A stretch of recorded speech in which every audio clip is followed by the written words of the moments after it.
Cette année, l'événement Connexus 2008 a lieu ici à Montréal. Vous ne savez probablement pas que la province du Québec est reconnue pour la création et l'implantation de programmes et services pour entrepreneurs. Nous pourrions bénéficier des connaissances et du savoir-faire de nos collègues du Québec. Notre aperçu de la journée met en valeur l'organisation Concours québécois en entrepreneuriat. Notre organisation a pour mission principale de développer l'entrepreneuriat et la culture entrepreneuriale à travers tout le Québec.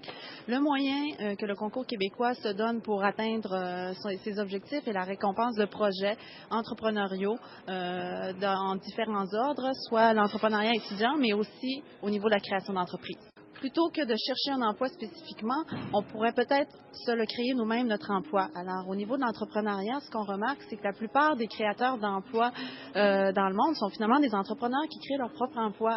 Le slogan du concours depuis quelques années est « Entreprendre à tout âge » et c'est pas pour rien, c'est qu'il y a des gens de 7 à 77 ans et même plus qui peuvent être admissibles au concours. Des jeunes de première année de la région de Sherbrooke qui ont développé un projet qui s'appelle Vermicompost.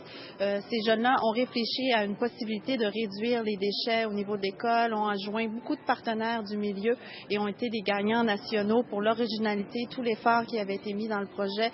Et évidemment, ce qui est intéressant, c'est de voir que ce projet-là a changé pour plusieurs de ces jeunes-là impliqués le parcours scolaire auquel ils faisaient face depuis quelques mois en étant en adaptation scolaire. Alors, c'est vraiment intéressant de voir que ça a changé le parcours positivement de ces jeunes-là qui ont développé le projet.